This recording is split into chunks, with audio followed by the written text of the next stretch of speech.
Namaste, everyone. Welcome to Yes Talks. The title of today's session is Yoga as an Instruction Manual for Life. And we have Anandhi ji with us today as our guest speaker. And I'll start by giving a brief introduction for her. Yogacharini Anandhi Mary Cecil is a devoted sadhak, master trainer, educator, and researcher dedicated to sharing the transformative wisdom of the Indian yogic tradition. She promotes a holistic approach to yoga that integrates physical well being, mental clarity, self awareness, and inner growth. And through her teaching, writing, and mentorship, she has inspired many to explore yoga not merely as a practice, but as a way of living with greater balance, purpose, and compassion. Welcome, Anandi ji. Namaste. We are so delighted to have you with us today on the Yes platform. Thank you for joining, and we look forward to a lovely session with you. Over to you. Namaste and thank you so much. So, I would invite all of you, let us just take a couple of moments to just introvert our awareness, center our mind, and calibrate our energies, mentally preparing for the sacred teachings that will be flowing across all of us as we go ahead with today's session. A special mention of Dr. Bijlani, sir. Thank you so much for this honor. It is indeed a privilege for me to be on your beautiful Yes Talks platform. My beloved Guruji, my spiritual companion, Yogacharya Dr. Ananda Balayogi ji is also there with us. Guruji, thank you so much. And thank you for believing in me and being a support behind me, in front of me, around me, always. At times when I don't believe in myself also. So the topic that I'm going to be talking about today is yoga. I hope my presentation is visible. Yes, yeah. Yeah. So the topic that I'm going to be talking about today is yoga as an instruction manual for life. Now, most of us use a smartphone, right? We all use computers and we do use simple appliances, right? And each of this comes with a user manual. Why? Because without understanding the system, misuse becomes inevitable.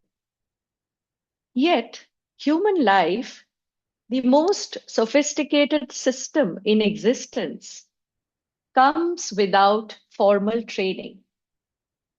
It comes without a user manual. We are taught how to earn. We are taught how to compete. We are taught how to achieve. But rarely are we taught how to understand ourselves.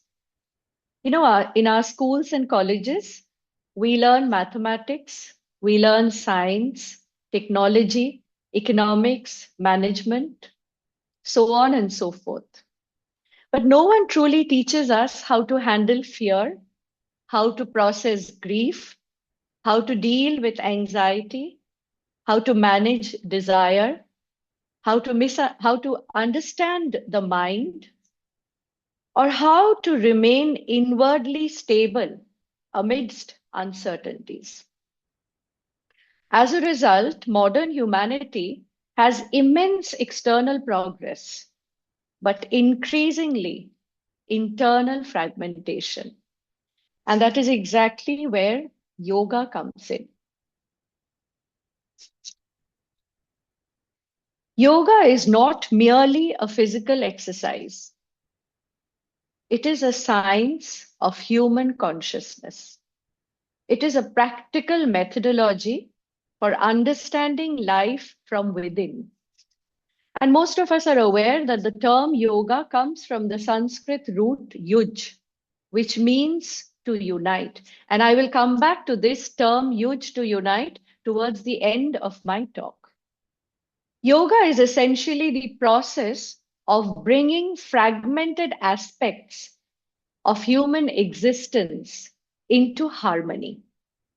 It teaches us how the body functions, how breath influences emotions, how thoughts shape perception, how habits become destiny, and how awareness can liberate us from unconscious living. Thus, yoga becomes a complete operating system for life itself.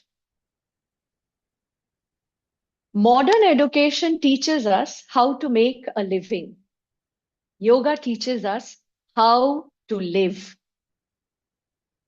Today, many people are professionally successful, but internally exhausted. We have technological advancement, yet rising levels of stress, loneliness, emotional instability, burnout, and existential emptiness. Yoga addresses the inner dimension of life, the dimension that determines whether success becomes fulfillment or suffering. Yoga sees the human being as a multi-layered system. Now, there are many different scriptural ways of this classification. What I'm highlighting today is the Panchakosha Viveka from the Taittiriya Upanishad. And in this, what we see is that the human existence, the human being, has 5 progressive layers of existence from the gross to the subtle. Annamaya Atma, Pranamaya Atma, Manomaya Atma, Vijnanamaya Atma, and finally the subtlest most, the Anandamaya Atma. Now let us look at the Annamaya Kosha, the Annamaya Atma, which is the physical body. This is the body made of food and matter. Everything in the physical body is borrowed from nature. The food we eat becomes blood, flesh, and bone. This layer requires movement, nourishment, sleep, rhythm, and balance. The yogic technique to fundamentally address this layer is asana. Yoga asanas were designed not merely for flexibility, but for nervous system stability, organ health, postural intelligence, and energetic alignment. Yoga understood that the body is the vehicle of consciousness. Subtler than the Annamaya Kosha is the Pranamaya Kosha, the energy body. This is the layer of vitality and life force, prana, which is regulated through our breath. In yoga, breath is not merely oxygen exchange. Breath is deeply connected with mental and emotional states. Just observe when angry, breath changes. When anxious, breath becomes shallow. When peaceful, breath becomes slow and deep. By regulating breath through pranayama, we indirectly regulate our emotions, our attention, and our nervous system responses. Subtler than that is the manomaya atma, the manomaya kosha, which is the mental, emotional layer. This is the layer of thoughts, emotions, memories, and reactions. We can call this the CPU, the central processing unit between the external and the internal world. Most human suffering happens here. Two people may face the same situation, but experience it differently. Why? Because perception shapes experience. The untrained mind constantly fluctuates between past regret, future anxiety, comparison, expectation, fear, and emotional reactivity. Yoga trains the mind to become clear rather than compulsive.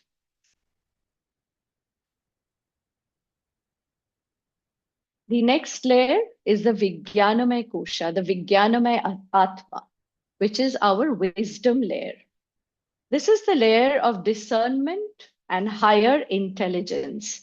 And as my beloved Guruji says, this is the layer where we have the power of choice. Kartum, akartum, ya anyata kartum. This is the capacity to observe life clearly without distortion. It allows us to distinguish impulse from wisdom, pleasure from fulfillment, reaction from conscious response. Modern information overload often weakens inner discernment. Yoga enhances inner clarity.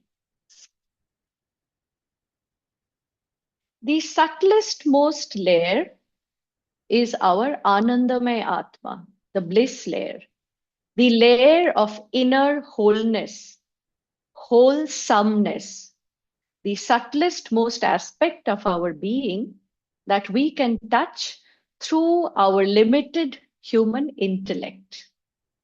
Now, when we talk of bliss, it is not excitement or pleasure. It is a state of deep contentment, independent of external conditions. And our sages, our ancient rishis and munis discovered that peace is not something created externally. It emerges naturally when inner conflict subsides. Now, the question is, if this is our true nature, that we are bliss, why do we suffer? And this is what I like to call as the root human error, the biggest problem of mal-identification, called avidya in yogic terminology. We confuse temporary experiences with our essential identity.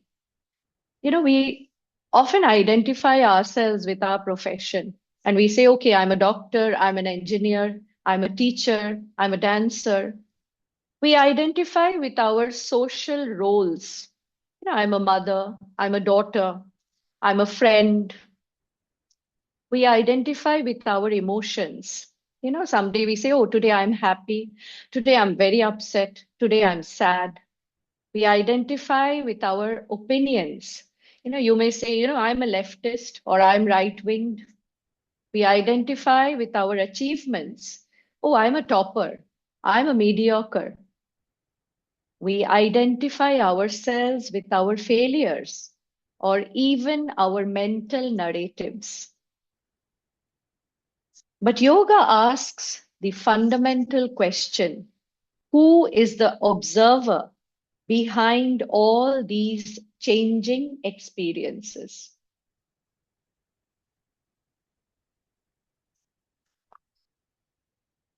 Maharishi Patanjali says, you are not the fluctuations of the mind. Yogaha chitta vritti nirodha. He defines yoga as the transcendence of the modifications of the chitta. And what do we understand by the term chitta? The conscious, the subconscious, and the unconscious, all the aspects of the mind. In other words, Jagrit, Swapna, Shushupti Avastha. Normally, mind behaves like a restless lake, constantly disturbed by thoughts, memories, desires, fears, and reactions.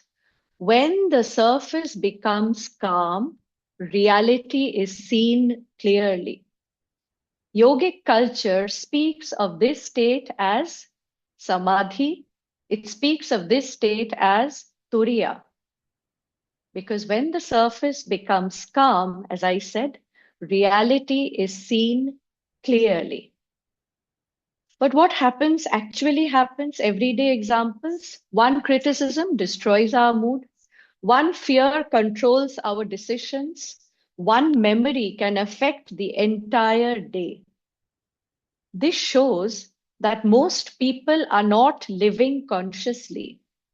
They are being psychologically driven by unconscious patterns. Yoga restores mastery over one's inner world.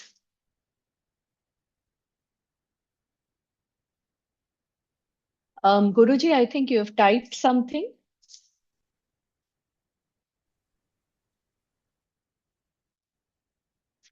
And this is where I like to call yoga as an operating system for daily life. Why? Because yoga gives practical tools for life. It is profoundly practical. It is not escape from life, it is preparation for life. And let us look at some of the examples, some of the techniques that yoga gives us. For the body, we have asana, as I already mentioned. Asana builds stability, it builds resilience.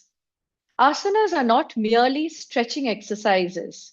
They cultivate patience, endurance, alignment, awareness, and neuroendocrine balance. The posture of the body affects the posture of the mind. For the breath, for the prana, we have the practice, the technique of pranayama. Breath becomes a bridge between the body and the mind. We all know chale vatam, chale chittam.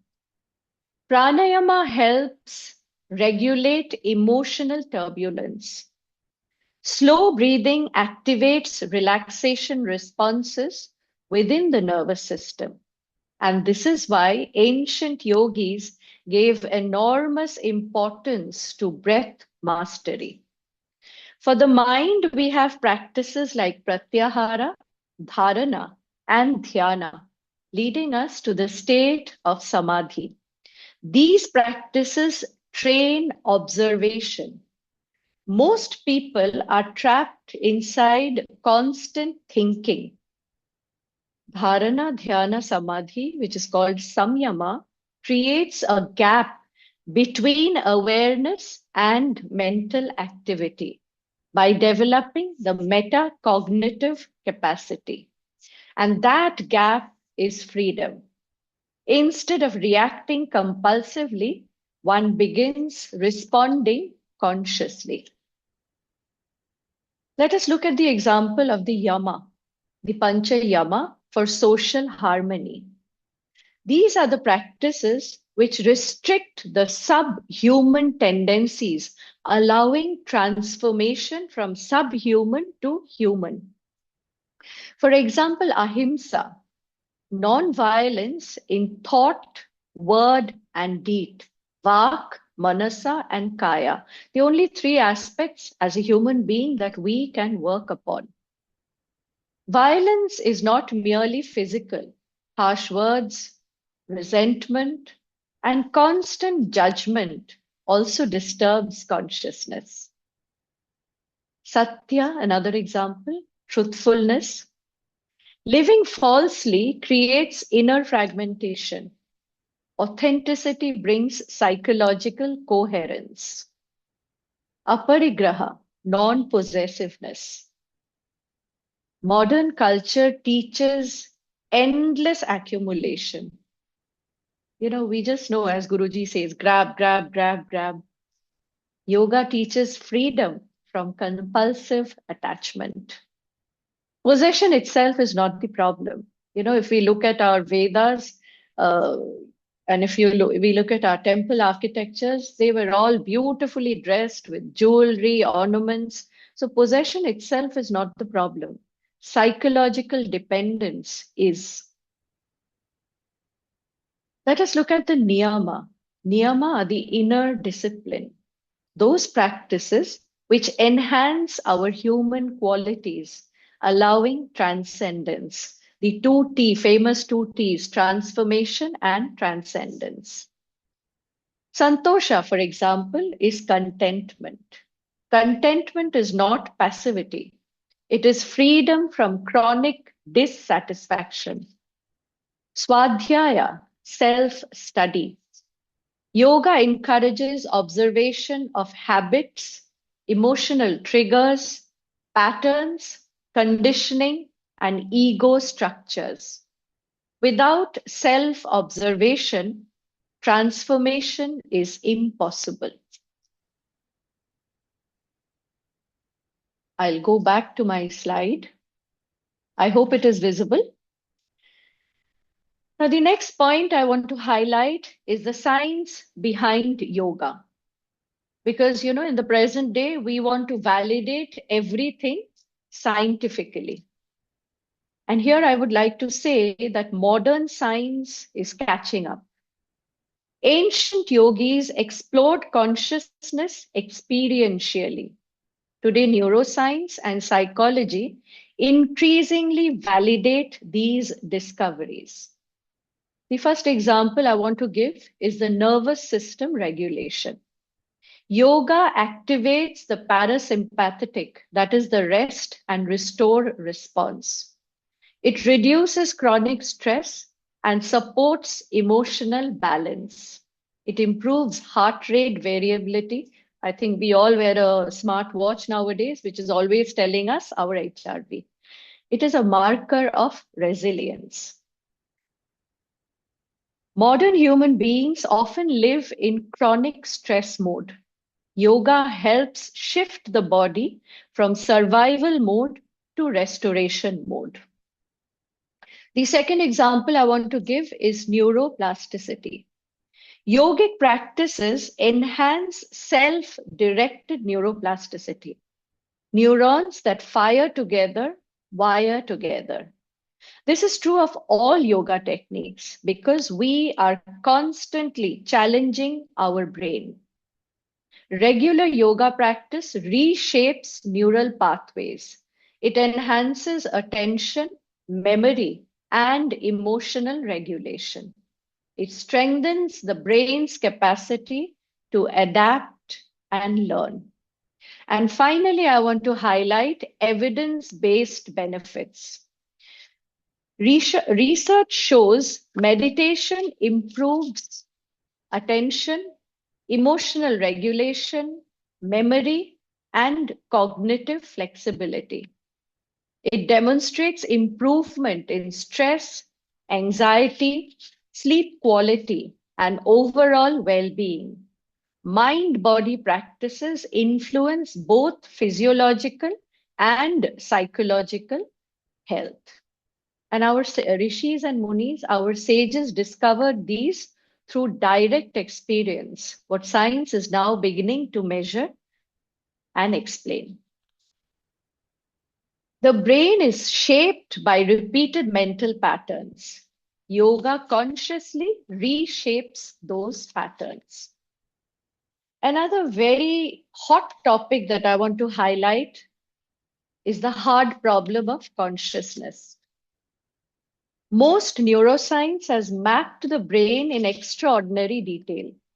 Yet one profound question remains unanswered.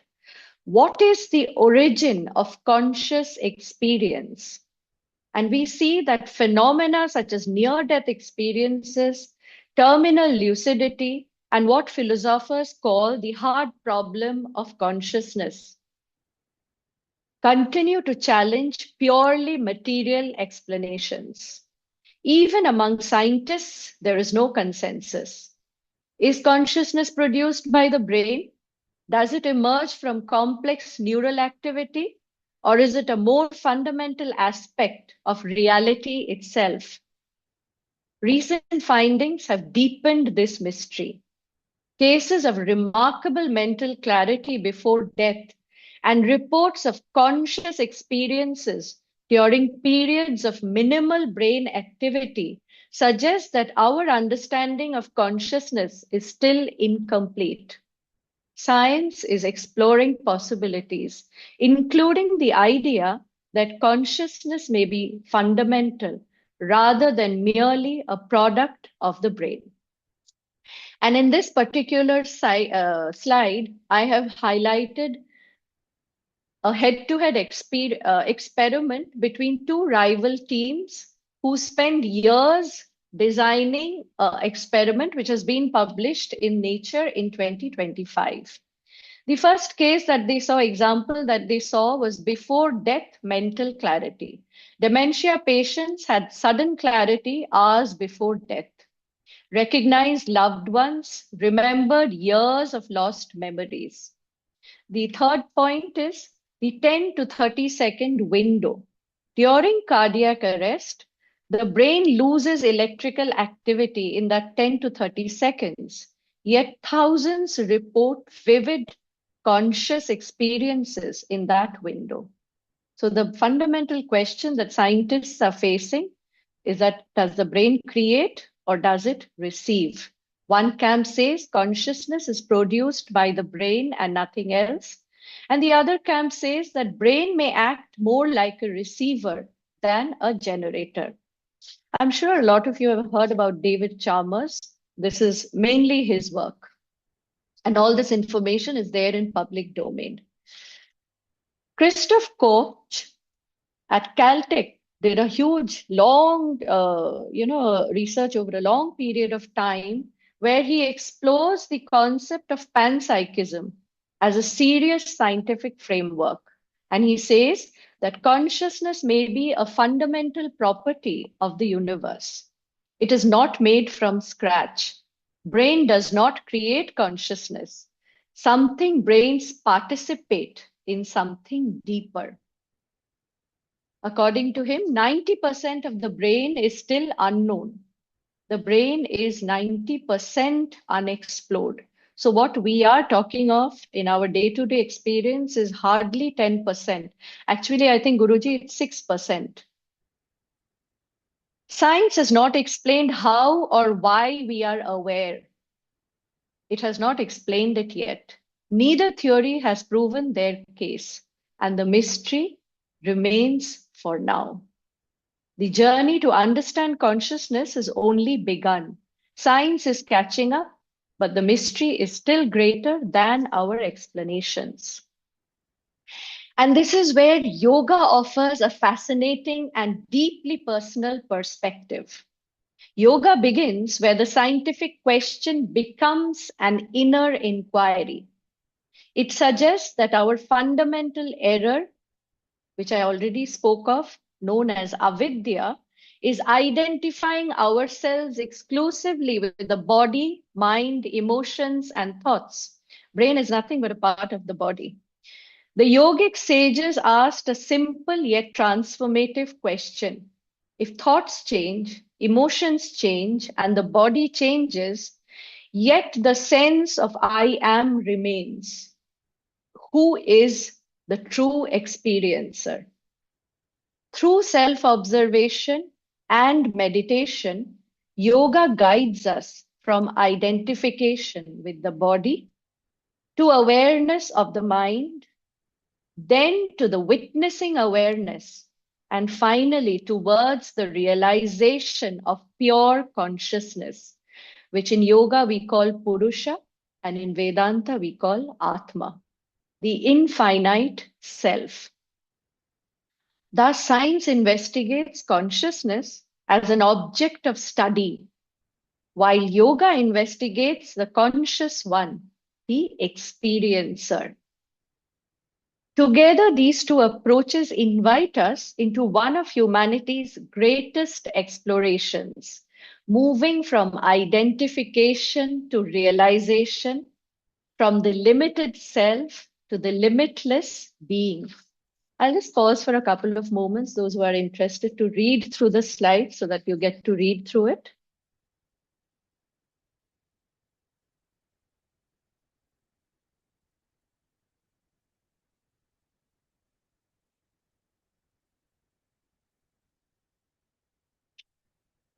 The real battle is internal. Human suffering is often self-created. External situations contribute to pain, but psychological suffering is amplified by resistance, attachment, expectation, comparison, and unconscious thinking. Yoga helps us witness experience without being imprisoned by it. And a very common saying in our Indian parlance is, all cause of suffering is karma. Blame it on karma. But karma is not punishment. It is a law of cause and effect. It is not reward, not punishment. It is psychological and energetic conditioning. Every thought, word, and action leaves an impression in the mind body system. Repeated thoughts become tendencies. What we think repeatedly, we start to feel and incline towards. Repeated tendencies become our personality. These patterns shape our character, our habits, and our reactions. Personality shapes destiny. Our inner patterns determine our choices and life outcomes, what in yogic culture we call the vritti, samskara, vasana, karma cycle. Yoga interrupts this unconscious cycle. Through awareness, discipline, and inner freedom, we create new impressions and transform karma. Awareness is freedom. Freedom is the beginning of new karma. The next point I want to highlight is yoga and relations. And here we have made a comparison between the agitated mind and what yoga develops. It highlights the relationships reflect inner state. Most conflicts arise not from events themselves, but from unconscious reactions. An agitated mind creates defensiveness, projection, impatience, and misunderstanding. Yoga develops listening, compassion, emotional regulation, and presence.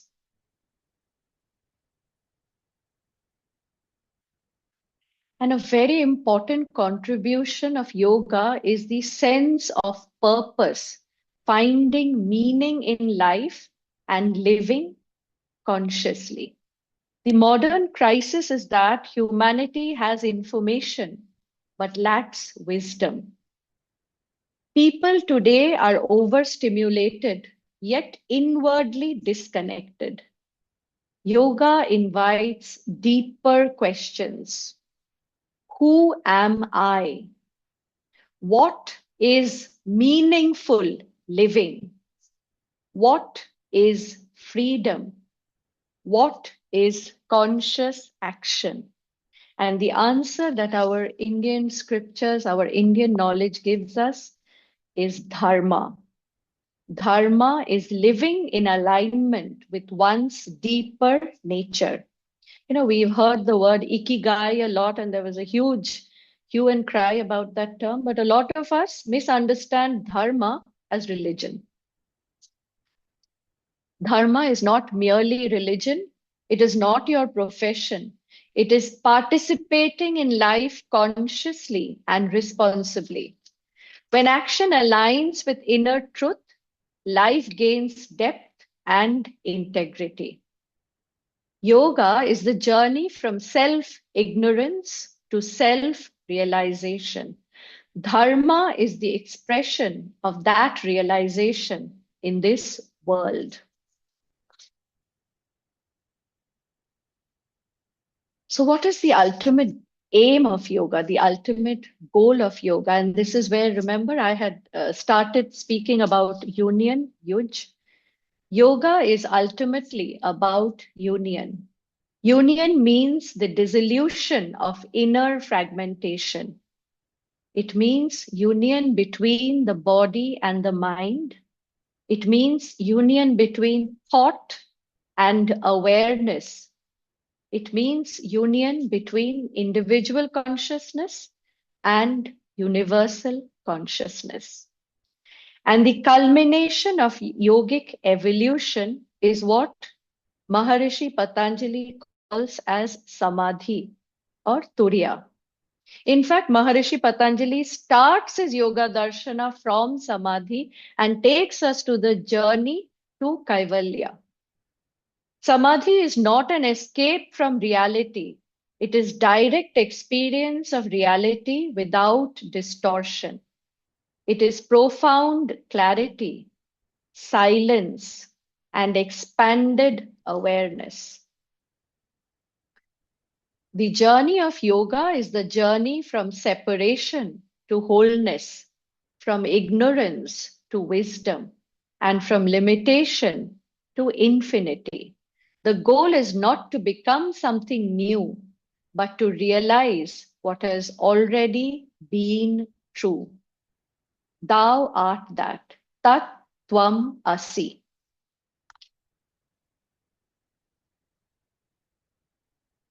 And in my opinion, yoga is the greatest technology. Humanity has mastered the outer world, but remains deeply challenged internally. Yoga is therefore not a luxury. It is slowly becoming a necessity. It is a preventive medicine because it strengthens body, mind, and nervous system before imbalance and disease arise. It is emotional intelligence because it helps us understand, regulate, and transform our emotions and relationships. It is inner science because it explores consciousness, attention, and the nature of the self. It is ethical living because it cultivates integrity, compassion, and responsible action. It is spiritual awakening combined. Awaken our deepest potential and connects us to the whole. Yoga does not ask us to escape life. It teaches us how to live life consciously, gracefully, and fully. So, the greatest technology humanity may ever discover is the technology of consciousness. Yoga does not,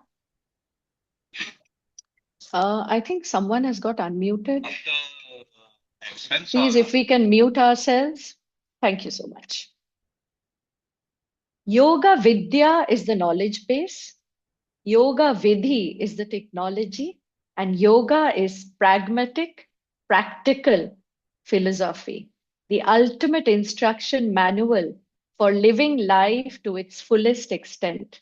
And what are we? Sat, Chit, Ananda. Sat is reality. Chit is that which helps us perceive that reality. And Ananda is the bliss experienced from that realization. And with that, I would like to end my talk. Those who are interested in knowing more about us, I work with my beloved Guruji, who is there today, Dr. Ananda Baliyogi Bhavanani. And you can find details of us on sannidhi.yoga. Thank you so much. Namaste. Thank you so much, Anandiji, for your inspiring talk, for your beautiful insights. And we are truly grateful for the wisdom and clarity you shared with us today. And if you allow, we can open the session to the participants. So, yeah, Absolutely. if you have any questions or even if you have any reflections to share, please go ahead. You can put your messages in the chat box. I can read those out, or you can simply raise the hand, unmute yourself, and speak out.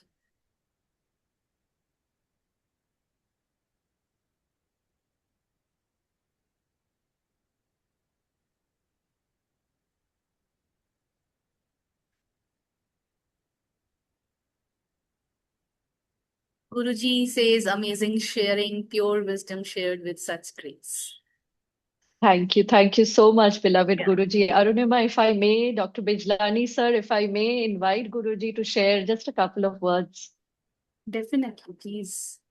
We'll be honored. Namaste, Namaskaram, and my salutations to my own dear loving mentor, Ramesh Bijlani sir, who has always given me so much of love and blessings that empower me. And thank you, sir, for inviting my dear Anandi for this session. When we met at Dehradun in the Swami Rama University, we had a beautiful exchange, and that day, when you told Anandi, you must give us a talk for yes, I think it was a beautiful invitation, and to be here today and listen to this graceful, loving sharing of wisdom. Congratulations, Anandi, on an amazing sharing.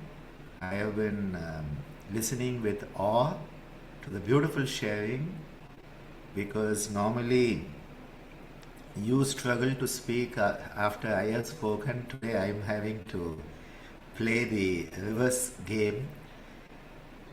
I just wanted to share a few thoughts on what you have given us today, and that you have very mindfully avoided the pitfall of trying to say that yoga will fix it all. This is a big pitfall in modern yogic spiritual circles, that we want to make yoga the panacea for all ills that plague humans. And instead of talking of that which would be a pathogenic approach, you have wisely chosen a salutogenic approach and focused on what yoga is. And by focusing on what yoga is, enabled us to see for ourselves how it applies in our own life. And when you talked about how the world we perceive and experience, we say it is good.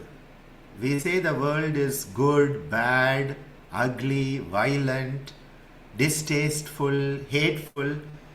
Where does that perception come from? That comes from something in us. And you rightly pointed out, two people can have the same experience, and one is in heaven, the other is in hell. The experience is the same. And I think this is one of the greatest contributions of the yoga drishti, the yogic perspective, is to take that step back, as you pointed out. Metacognition. I loved the fact that you brought in metacognition, which is one of my favorites. To take a step back and have that Sakshi Bhava. I think that was so well brought out. And again, bringing in consciousness, because too many times nowadays we focus on yoga for the body, yoga, body work, breath work, mind work, and it's always about what will work. And I think you rightly pointed out that, is the brain creating consciousness, or is consciousness experienced through the brain?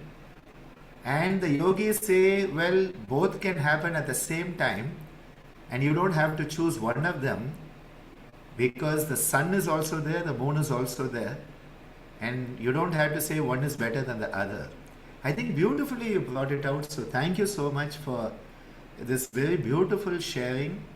And I thank Ramesh Bijlani sir for creating this beautiful Yes platform. I was there last year sharing, and I have followed on YouTube so many of the lectures. And thank you, sir, for showing us the path. We have in you a path maker.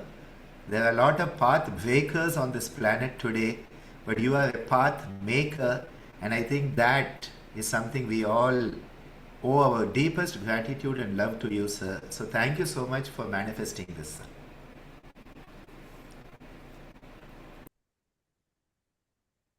Thank you, sir, for your kind words.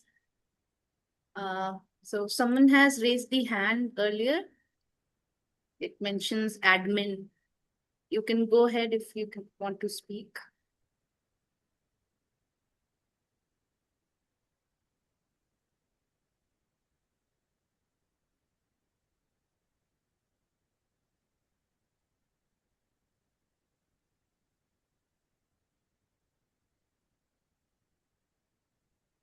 Okay, in the meantime, anyone else? Yeah, Tammy has raised the hand, please. Hello, can you hear me? Yes. Okay, I'm sorry, I'm having some problems today with my audio and video. I have a question about the proper, I would say, hierarchy in participating in yoga. I know just a little bit about yoga, and I was wondering if it is okay to start practicing or try to practice meditation, or if you have to go through yoga step by step and start with the asanas and then proceed to the pranayama. So Tammy, that is a very beautiful question. As Guruji says, and as our Parampara says always, you should start from whichever level you are at and whatever feels convenient to you. Breath is our closest friend. We are breathing all the time, but as we know that most of the time we are breathing unconsciously. A couple of moments practicing pranayama makes us breathe consciously. And in my presentation, I already showed that, what conscious breathing can do to the physiology. Going step by step is definitely the best approach because, before we learn the alphabets, we don't know how to write the words. Before we know how to write the words, we don't know how to write a sentence. Before we know how to write a sentence, we don't know how to write an essay. And before we know how to write an essay, we definitely don't know how to write an amazing essay. So if the aim is to, reach that state of amazing, it's better to go step by step. Start from small and then build up slowly. Thank you. Thank you for that beautiful response.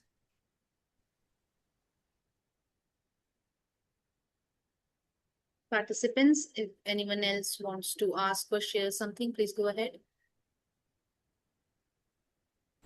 I think Dr. Ingen has a hand up. Is it? Yes, thank you.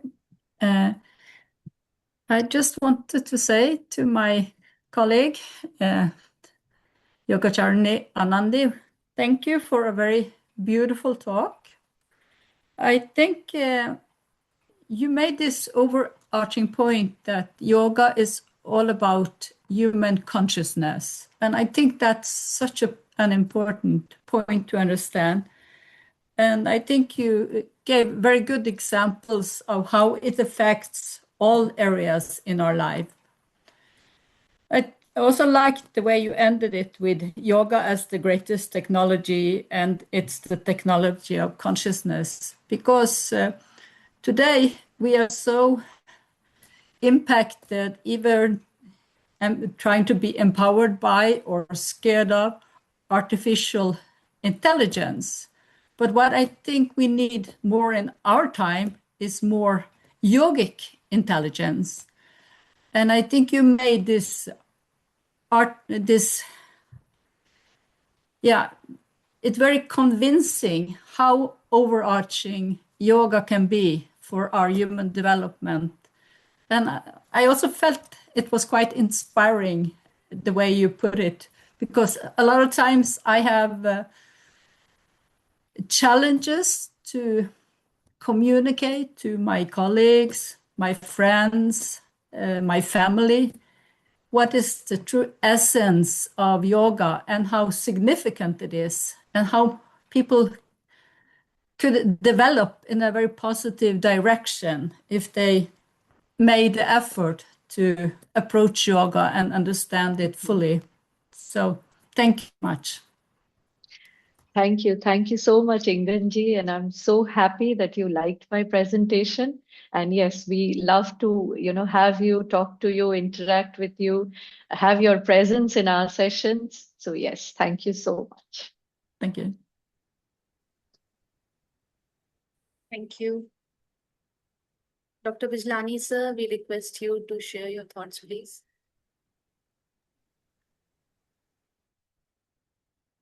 Thank you, Anandi. Your presentation has indeed been an experience which we should all cherish for a very long time to come. There were so many gems to take away, like perception shapes experience, and avidya leads to maladentification, sort of things which are very fundamental and go to the very roots of yoga. And the two T's, transformation and transcendence, each of these could itself become the basis of a very good presentation. After you have spoken so well, and your Guruji, Ananda Bali Yogi Bhavanani ji, he has also spoken. There's not much left for me to say, but maybe I'll just make a point about something that was spoken just a few minutes back about the appreciating your talking about yoga as technology, the best technology that has been devised. We need good technology when we have a long distance to travel. For example, if we have to go only a short distance, we might just decide to walk or use a bike. But if we have to go a very long distance, we use an aeroplane. Nothing short of an aeroplane will do. Now, for most of us, the point at which we are, from there to go to the point where yoga is designed to take us, that is the final point, the terminal point in yoga, that is the union with the divine. For most of us, it's a very long distance, and in fact, a distance which most of us will not cover in a lifetime. So, at least one thing that we can certainly do is to use the best possible technology, which will increase the speed at which we cover this distance. So, that's why we need the best of technology. For example, there may be many ways in which we can keep our body fit, like jogging, cycling, swimming, playing all sorts of sports and games. But the way yoga does it is better than any of these. That's the best technology we have for keeping not just the body fit or healthy, but as Anandi brought out very well, for taking care of so many other things, the coordination, the balance, the harmony, the alignment, and most important, making all these movements very conscious.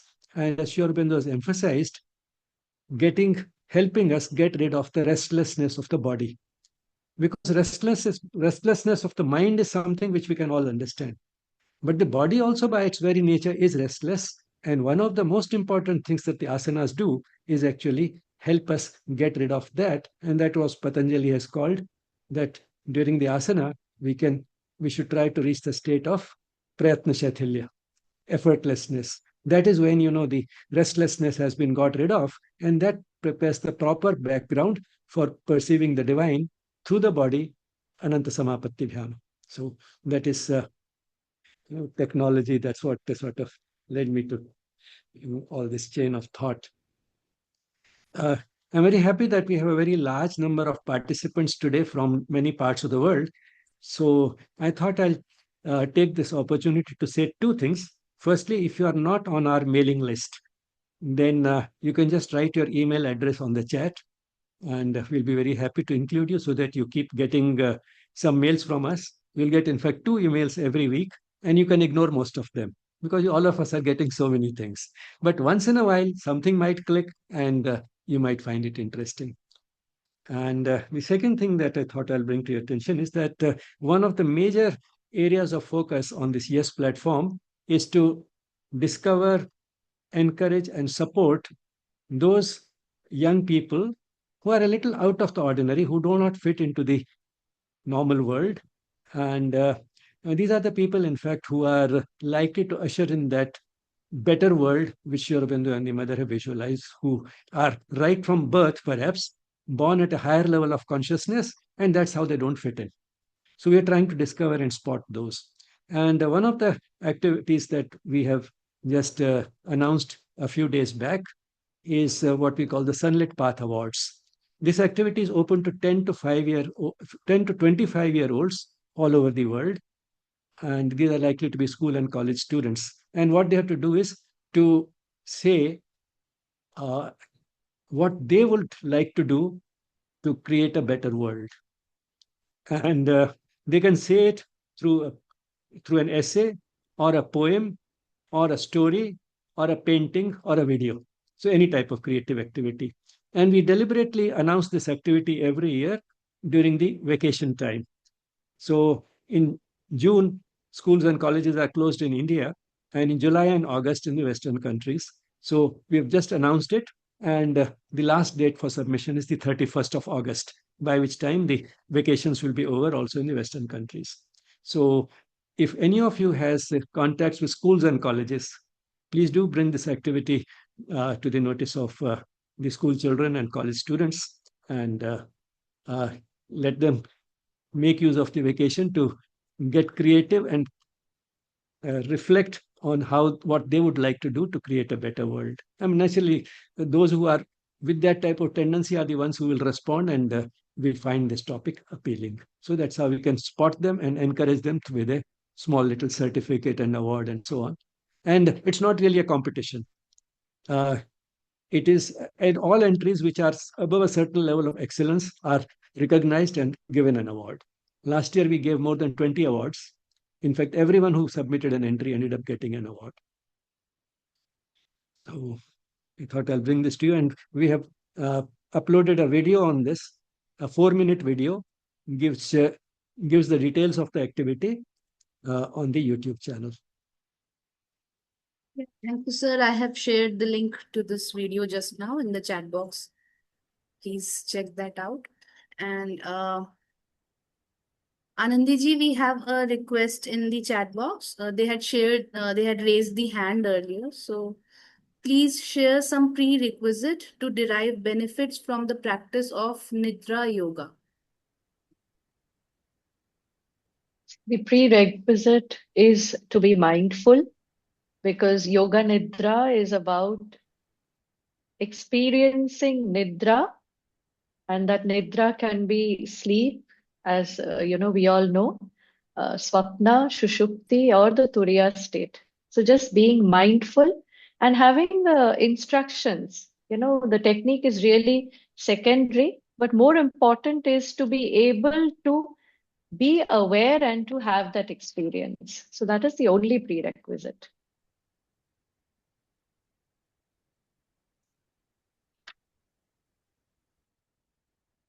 Thank you, ma'am. So, yeah, before we close today's session, let me quickly inform that the recording of today's session will be published on the YouTube channel, Yes Spirituality. I have shared the link earlier to this channel. And on this channel, you can find extensive content on yoga, education, spirituality, and related subjects like psychology and wellness. Please do visit the channel and explore. Thank you so much, Anandiji, for sparing your valuable time for all of us and sharing your wisdom. And thank you, participants, for being with us today. We'll close today's session now with a moment of peaceful silence. Namaste.